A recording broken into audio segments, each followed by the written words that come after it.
Did you know that half of small businesses fail in the first few years? But what if I told you there are secrets to not just survive, but thrive? In today's video, we're going to explore the truths behind entrepreneurship and how to turn your dream into a successful business. There is a harsh reality when it comes to starting a small business.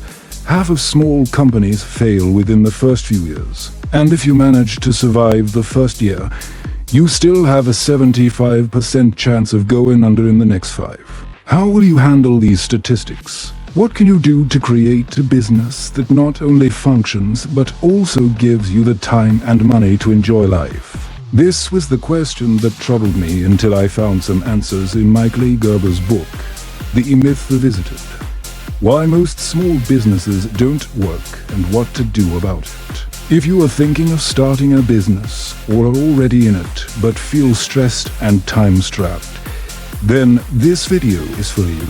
It's one of those books I wish I had read before starting my own company. Part 1. The Fatal Assumption. Imagine the scene. You work for someone and excel at your job. You are one of the best on the team. But suddenly things don't go well for you. Perhaps you don't feel recognized, or you believe you're not earning what you deserve. One day at work, you catch your boss doing something that annoys you. It might have been an unfortunate comment or an irritating action. What happened doesn't matter much. What matters is that it irritated you. Then, a voice in your head says, "Why am I here working for this guy? I know so much more about the job. This business would tank without me. Why don't I just start my own business and be my own boss?" From that moment on, the idea of starting your own company won't leave your mind. The entrepreneurial side that had been dormant awakens and won't go back to sleep. The desire to be your own boss and have independence is irresistible. So you take the first step and start your business. But here's the question you haven't realized yet. You might end up transitioning from being the employee of a lousy boss to becoming that lousy boss yourself. Like most people, you decided to open your business because you were from the technical field and thought you could handle it. But there lies the problem. This is a path that leads to failure. The person who makes this decision has a fatal assumption. Understanding the technical work and knowing what managing a business is are two very different things. Just because you are good at the technical work doesn't mean you know how to run a business that performs that work. For example, just because you're a great video editor doesn't mean you know how to create and manage a video editing company. Unfortunately, many don't realize this. This happens to many professionals every day. A barber opens a barbershop, a hairdresser sets up a salon, and a musician decides to open an instrument store. The problem is that by falling into this trap, the business that should be a source of freedom ends up becoming a prison. Before, you performed a specific job when you worked for someone. Now, besides that activity, you are responsible for many others that you don't even know where to start. One day, you wake up and realize that you don't have a real business. You just have a job, and it's the worst kind of job. You were trying to escape your boss, but now your own business often becomes that annoying boss, and it's the worst boss you could imagine. What was once a passion begins to turn into a headache. The journey that started with excitement turns into stress, exhaustion, and maybe even failure. In the next part, you will understand why this happens and how not to fall into this trap. Part 2. The entrepreneur, the manager, and the technician. When you dive headfirst into the business world, you actually end up being 3 people at the same time: the entrepreneur, the manager, and the technician. A simple way to understand this is to remember those who have tried to diet. Everyone who has gone through this knows well the fat guy and the skinny guy that coexist within us. The skinny guy knows what he needs to do to lose weight. Follow the diet and exercise. What you have to do is sculpt the skinny guy as if he were a marble statue. But the fat guy doesn't care about that. He prefers treats. Then the idea hits. You can work out later. Like tomorrow. Or maybe never. Everyone who has experienced this dilemma between the fat guy and the skinny guy knows what I'm talking about. You are not just one or the other. You are both. When the skinny guy is in control, he makes promises to the fat guy. And when the fat guy wins the battle, he promises the skinny guy that he will try harder later. Deep down, you know you can't be both at the same time. Someone has to give way, and both of them know it well. It's this internal war that goes on within every small business owner. And the situation is even more complicated because the fight is between the entrepreneur, the manager, and the technician. And the worst part of this battle is that you can't win.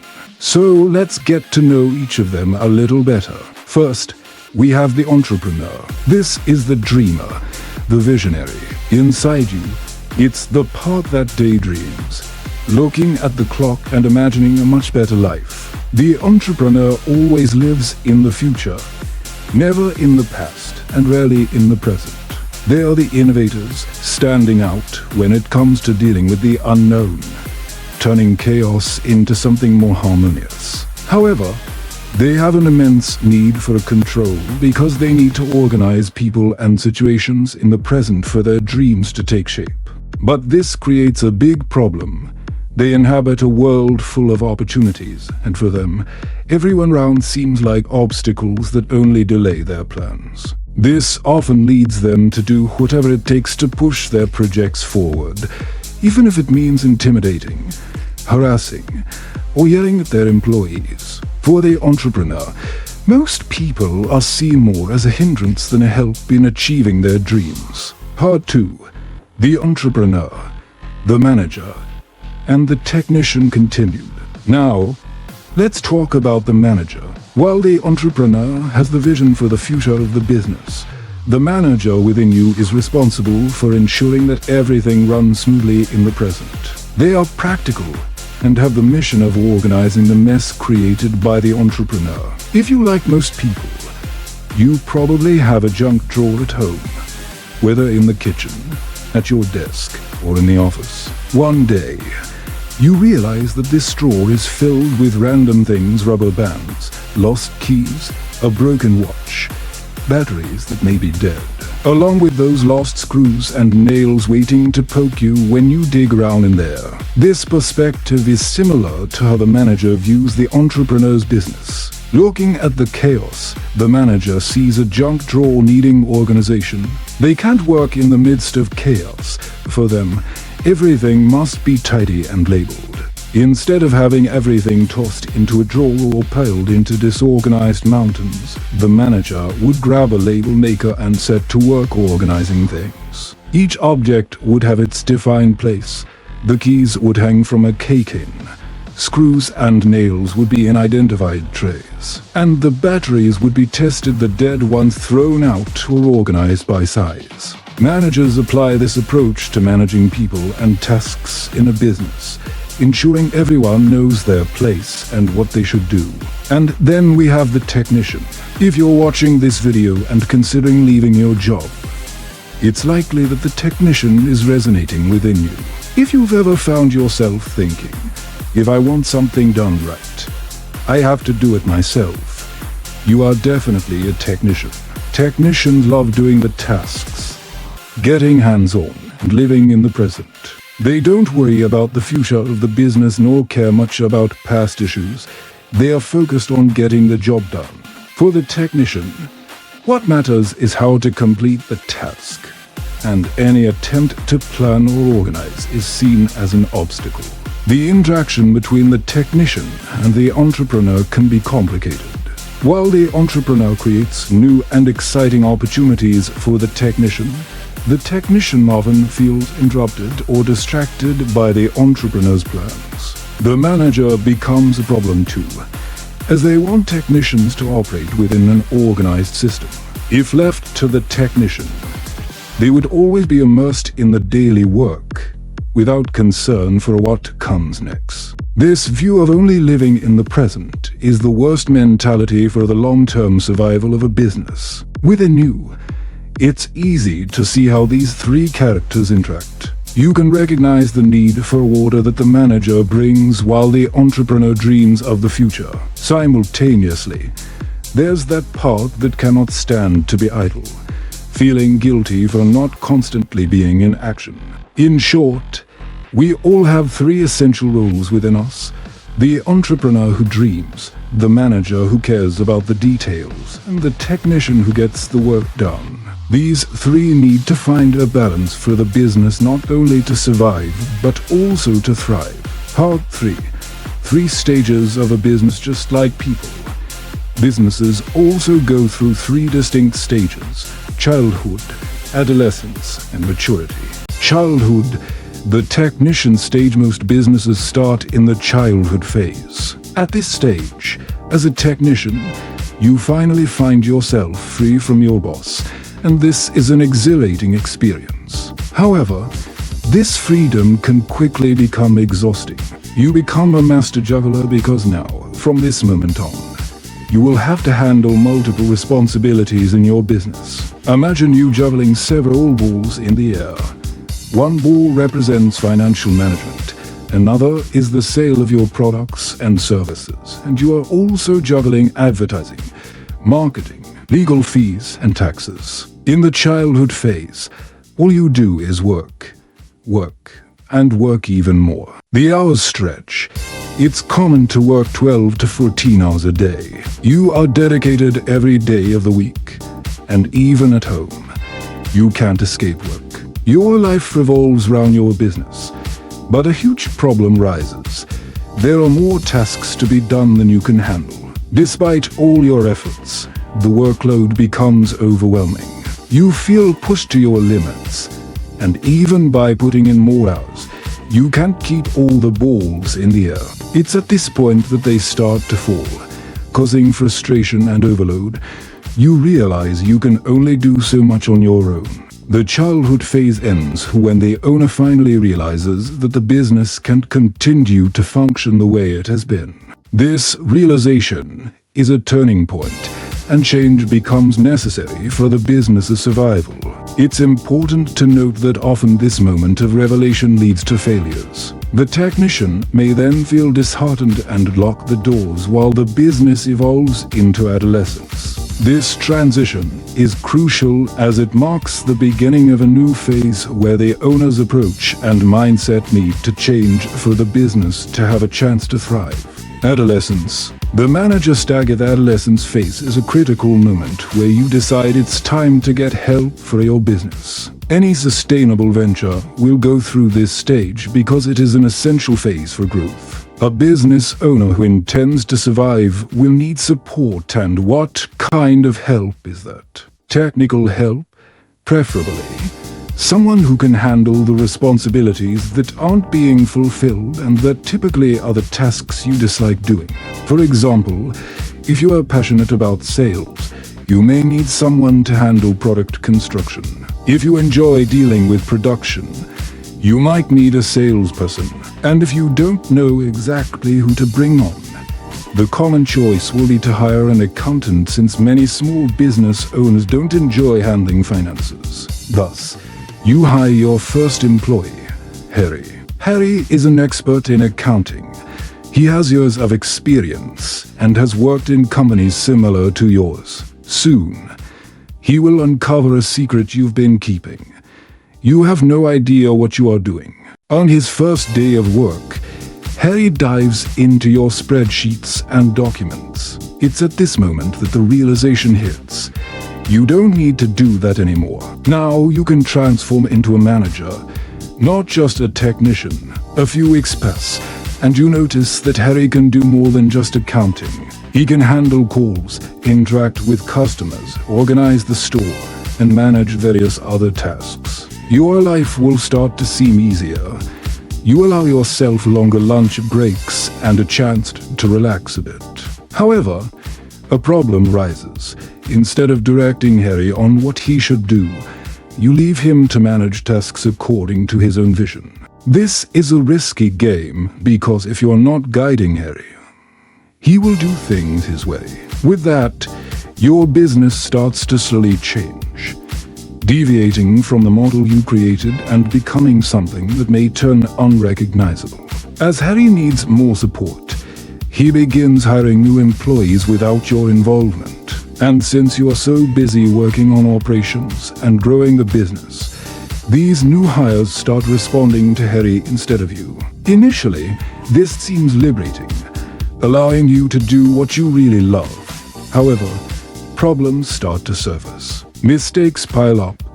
Dissatisfied customers begin to complain that things are no longer as they used to be, and important deadlines are missed. Poor management becomes evident, and you start to realize that no one in your business cares as much as you do. You feel frustration rising. Maybe you shouldn't have trusted Harry that much. Maybe you should never have trusted anyone. The lesson here is painful, but it is part of the journey. This adolescence phase indicates that, for sustainable growth, it is essential not only to delegate, but also to ensure there is clear communication and a shared vision for the future of the business. Adolescence, the challenges of growth as the balls continue to fall at an overwhelming rate. Frustration becomes palpable. You realize that no matter how hard you work, no one else seems willing to put in the same effort. No one possesses your criteria, skills, desire, or interest in the business. The feeling is that if things are to be done correctly, you will have to take responsibility once more. It's common to find a business owner in adolescence completely overwhelmed, trying to do everything at once, even when they are paying others to help. The more you try to do, the less others work. You don't know how to act differently. As the business continues to grow, many owners reach a point where they feel at the edge of their capacity. Control over the business starts slipping away, and you can't even manage Harry properly anymore. When Harry joined the team, there was an expectation that he would take on tasks and you could step back. But the truth is he needs guidance. Harry needs to understand not only what to do, but also why he needs to know the direction of the business and what the overall strategy is. If you can't manage Harry, how will you ever expand your business? Instead of continuing to grow, many choose to pull back and say, "Forget it. Let's go back to how we were before, just you and me." This decision often comes at a moment of significant stress, and you start to care less about all those employees and additional costs. So, you shrink the business to something that feels more comfortable, without realizing you've been there before and faced challenges. After shrinking back down to size, things may seem stable for a while, but eventually, you wake up one day and realize you no longer want to work. Lying in bed, devoid of energy, you turn to your partner and say you're not feeling well.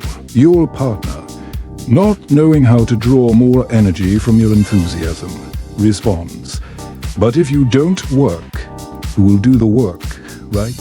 At that moment, the harsh reality hits you. Instead of having a business, you have a job, and the worst job in the world, because if you take a day off, you won't get paid.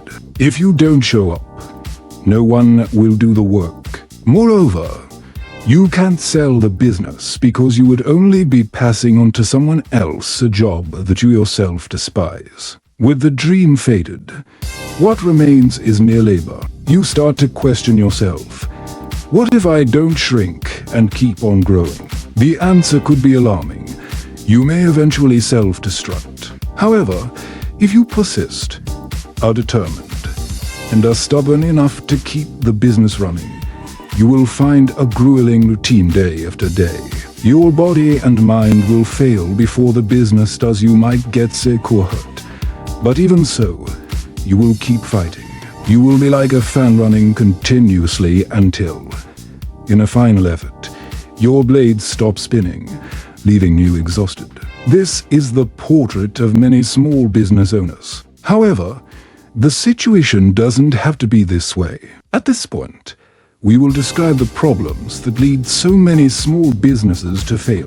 But there's hope and solutions to present. All it begins in the maturity phase. Maturity. How to create a business that works without you. Not all businesses that go through childhood and adolescence manage to reach maturity. However, for the lucky ones and for those who have the right vision, maturity is an achievable goal. A crucial aspect to understand is that maturity is not the end of the previous phases, but rather an approach that can be adopted from day one. It's true, you can start as a mature business right away. Notable examples like McDonald's, Disney, IBM, and Apple demonstrate that, with the right entrepreneurial mindset, it's possible to establish the foundations of a mature business from the outset. Tom Watson of IBM exemplifies this entrepreneurial mindset. From the start, he had a clear vision of how the company should operate when it was fully developed. I had a clear image of what the company would look like when it was finally ready. I had a model in my mind, a dream, an image. Then I realized that unless we acted that way from the beginning, we would never get there. IBM didn't wait to operate like a large corporation. It began acting as such. That was key to its success. The entrepreneurial perspective asks the same question that Tom Watson did. How should the company operate? For the entrepreneur, the business is a product in itself, regardless of what it produces. This does not mean that the entrepreneur does not care about the product itself, but rather that they adopt a more holistic approach.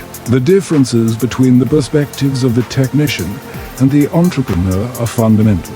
The entrepreneur sees the business as a system that generates results for the client, while the technician sees it merely as a place to work and earn money.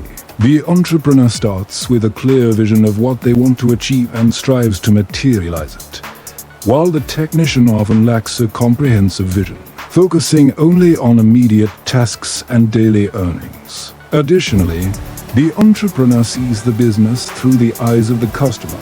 For them, a new client represents a new opportunity for growth. On the other hand, the technician might view a new client as just another problem to solve, meaning more work to be done.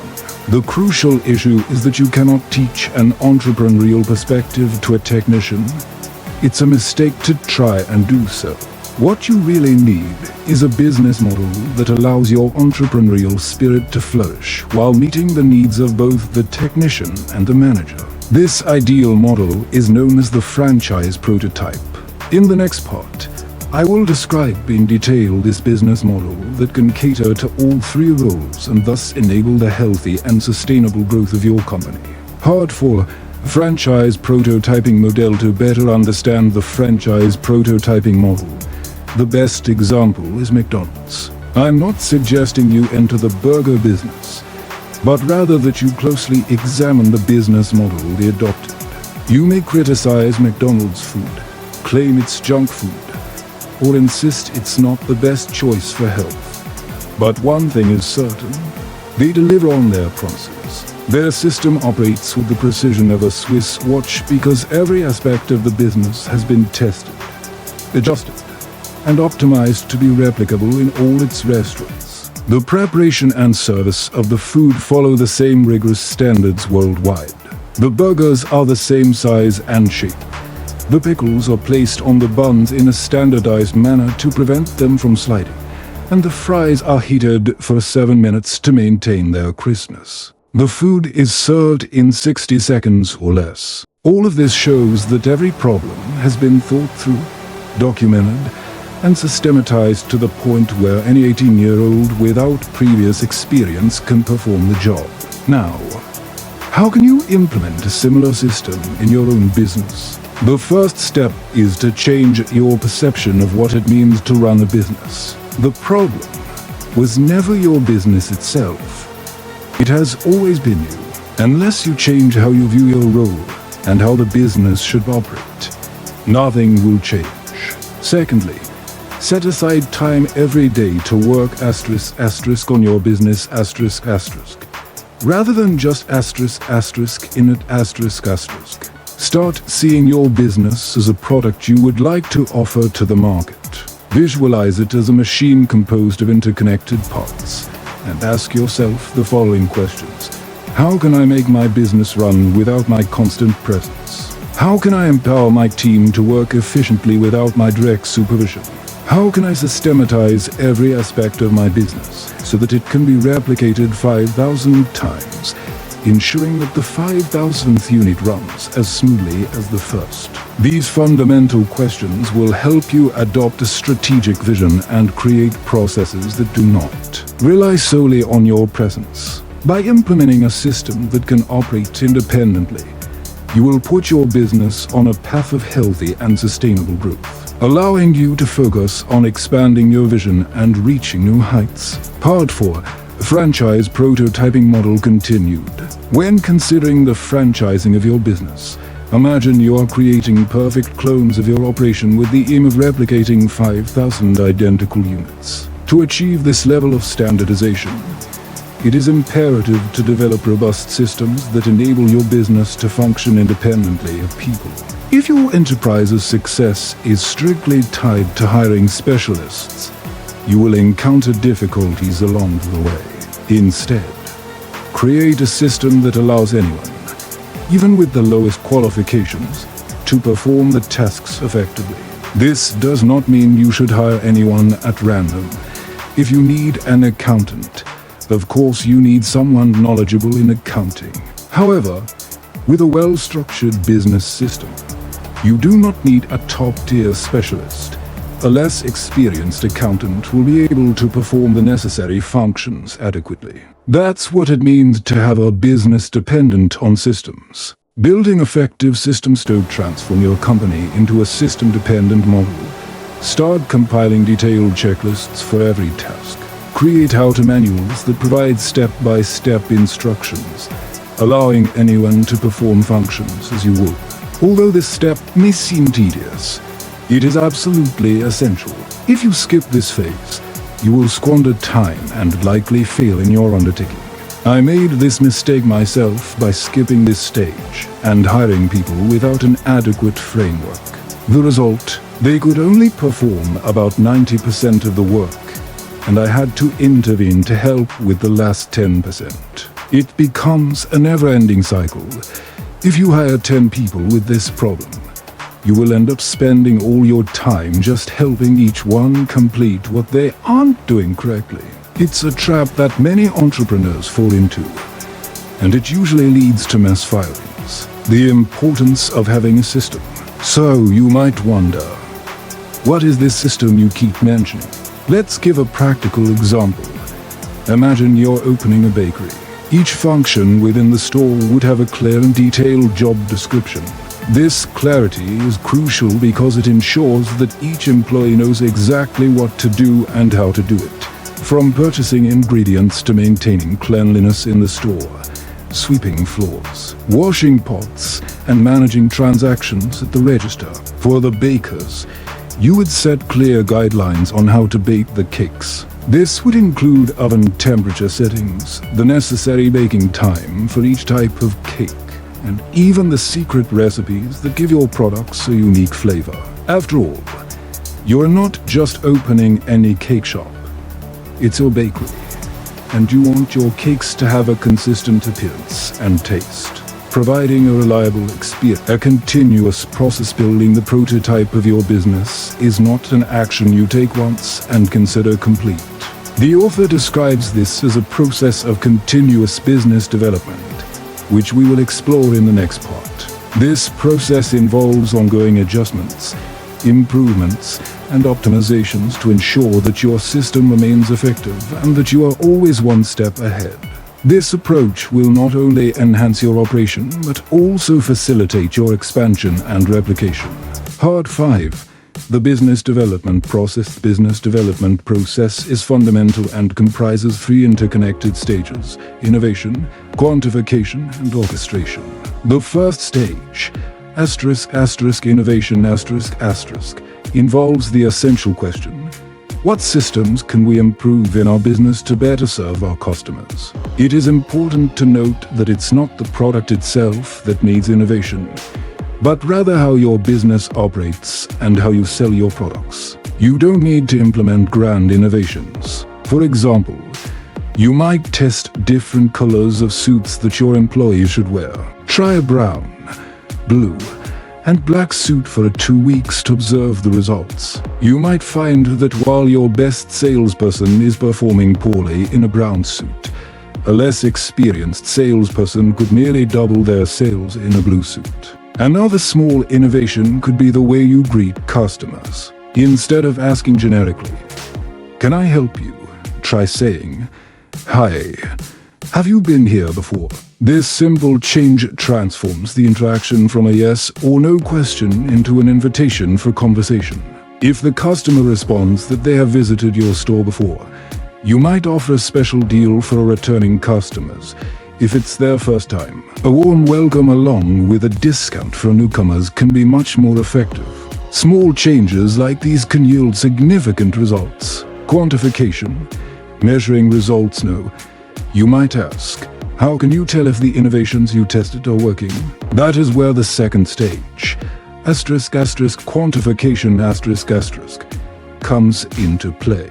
This means that you should collect objective data instead of relying on vague impressions or feelings about your business's performance after changes. For example, when testing the different suit colors, track sales to find out how much money was generated by each color. If you notice that sales increased by 16% with blue suits, that becomes the new uniform. The important thing is to establish a baseline of data over a short period so you know what's normal before implementing changes. After making a change, if the data shows growth, keep the implementations. Otherwise, revert to what worked before or test another variable. Orchestration, implementing learning. Final stage is called orchestration. Here, you gather all the lessons learned from the innovation phase alongside the evidence gathered during quantification and create a new system for your business. For example, if you discovered that black suits and the new greeting doubled your sales, then your new operational standard will include black suits as the uniform, the adopted greeting method. What stands out is that you didn't make assumptions. You tested and validated your ideas. Repeat this process in every aspect of your business, building a system that works for anyone. This not only improves performance, but also integrates consistent practices that can be easily replicated. Recap of what we covered. To summarize what we discussed in this video, we started with the fatal assumption. Understanding the technical work of a business does not imply that you understand how to be a business from that work. Every entrepreneur must balance the three personalities they represent: the entrepreneur, visionary, and innovator, the manager focused on smooth operation and order, and the technician focused on immediate tasks. The stages of a business include childhood, where the owner takes care of all the tasks, leading to stress, and potentially failure.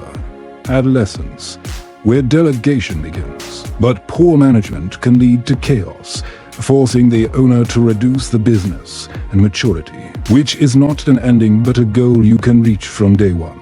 With the right mindset, using a franchise prototyping model and creating a business dependent on systems rather than people, you can structure your enterprise effectively.